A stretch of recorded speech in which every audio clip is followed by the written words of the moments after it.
Heads turned. Conversations stopped mid-sentence.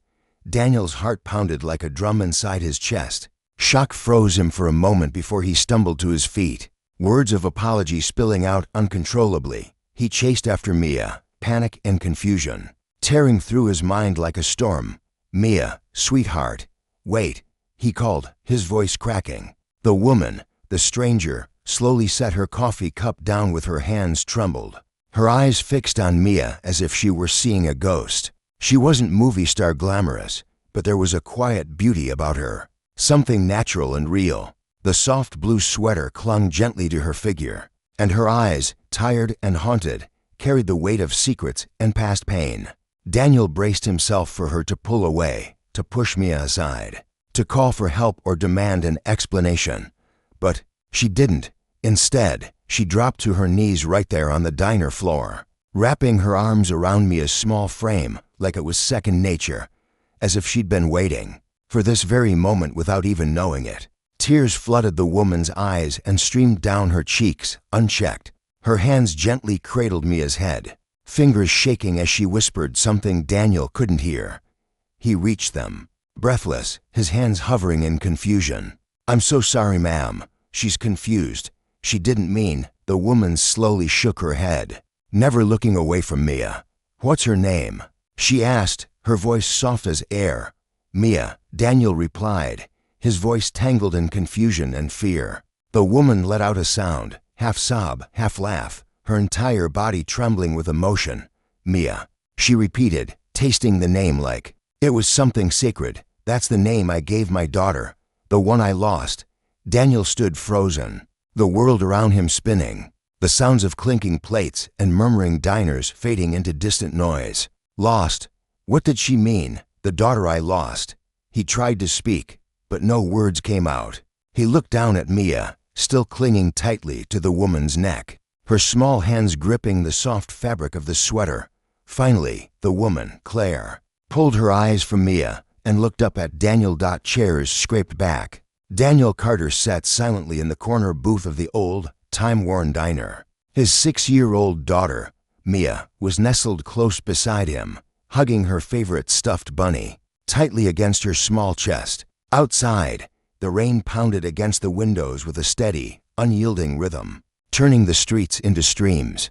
The flickering neon sign of the diner reflected in the puddles below. Inside, the air was thick with the scent of sizzling bacon, overbrewed coffee, and the nostalgic sorrow of a place forgotten by time.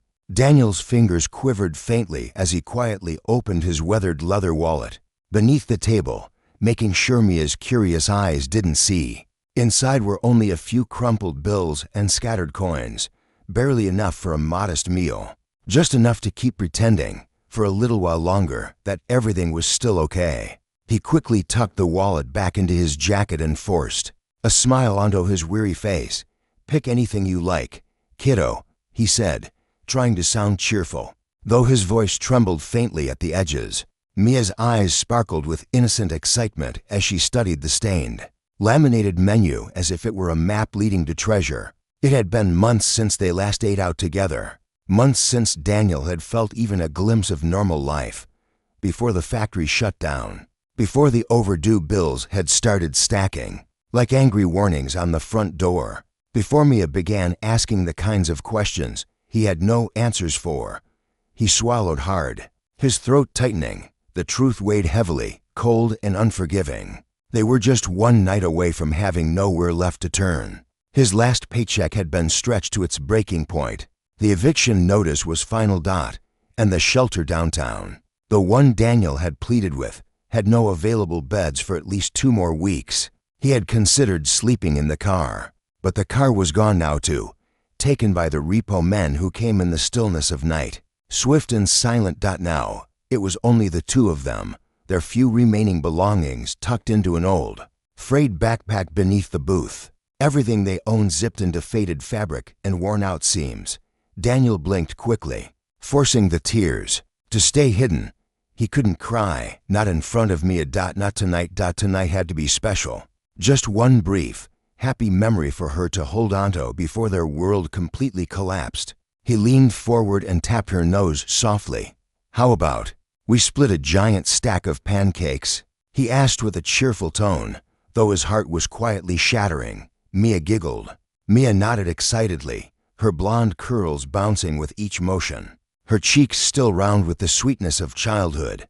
She didn't know. She couldn't see the worry etched deep into his forehead, the exhaustion carved around his eyes from countless sleepless nights. She didn't know that when the waitress would arrive, Daniel would be silently counting every cent in his head, weighing hunger against dignity, while Mia doodled on the back of a napkin with a broken red crayon. Daniel leaned back into the booth, utterly drained. How had it come to this? He had done everything right, hadn't he? Worked hard, stayed loyal, saved whenever possible, but loyalty didn't keep factories from shutting down. Hard work didn't stop the debts from growing like wild vines. Sometimes, life just kept taking until there was nothing left to give.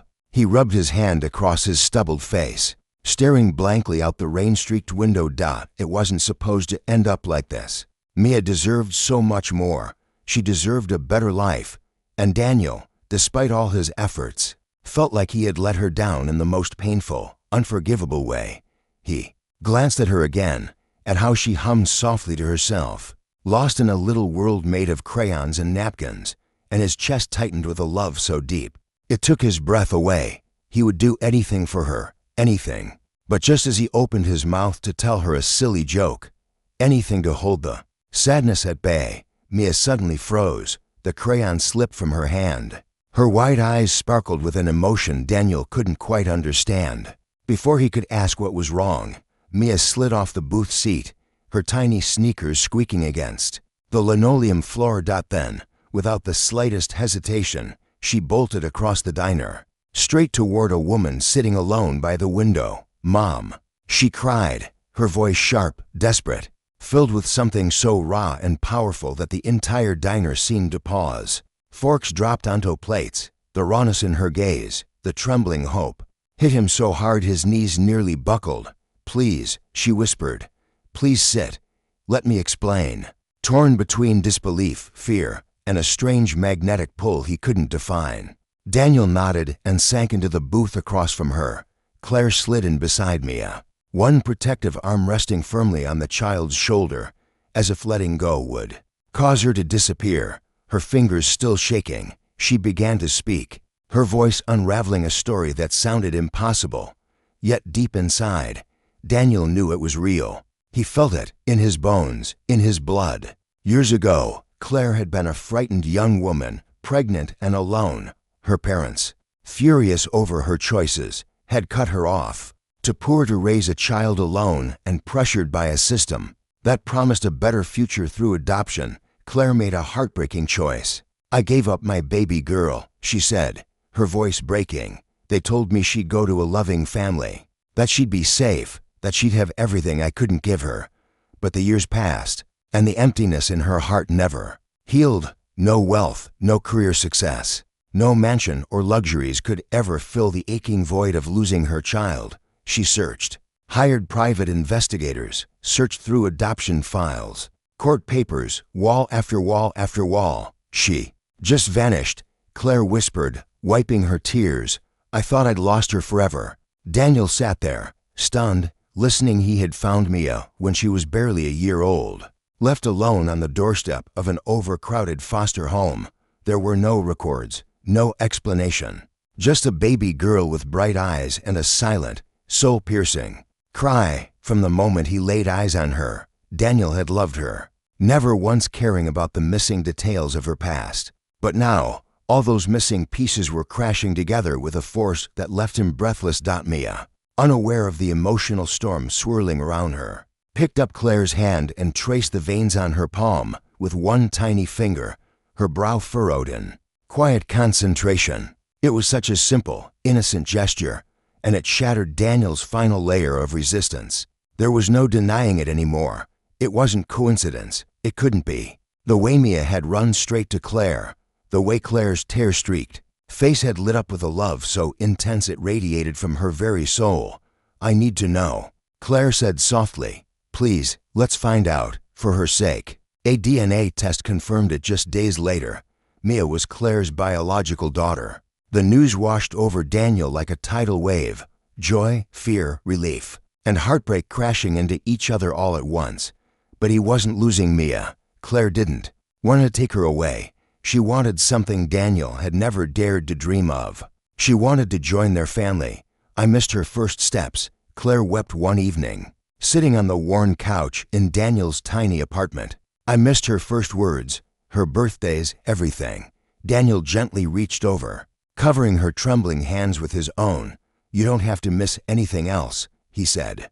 Not anymore, and Claire kept her promise. She didn't try to replace Daniel. She respected and deeply appreciated the bond he and Mia had formed. She was endlessly thankful to the man who had loved and protected her daughter. When the world had turned its back, Claire bought them a new home. Not a cold, grand mansion, but a warm, sunlit house with a backyard where Mia could run free. She painted the walls in Mia's favorite colors, filled the kitchen with laughter and the smell of Sunday breakfasts, pancakes and bacon sizzling on the stove. She set up a college fund for Mia. She opened doors Daniel had never imagined himself knocking on. But more than that, she became a part of their lives in the only way that truly mattered, with love, with late-night pajama movie marathons, with scraped knees that were kissed better, with whispered I love yous tucked gently into bedtime stories. For the first time in so long, Daniel wasn't fighting alone. He had a partner in parenthood, someone who loved Mia with the same unwavering, fierce devotion that he did. And Mia, sweet, strong, and full of light, flourished under the warmth of two hearts that would do anything for her. Their little family, born out of pain and chance, became something stronger than blood alone could ever make. It was built on the truest kind of love, chosen, fought for, cherished beyond words. Sometimes Daniel would think back to that rainy night in the diner, to the almost empty wallet hidden beneath the table, to the crushing weight of feeling like he had failed his little girl, and he would realize life had taken them exactly where they were meant to be, not through the path he would have picked, not through the dreams he once feared were gone, but through grace, through miracles, through the unbreakable bond of a father, a daughter, and a mother who, as it turned out, had never truly been lost. They had only been waiting, each in their own lonely corner of the world, for love to find them again.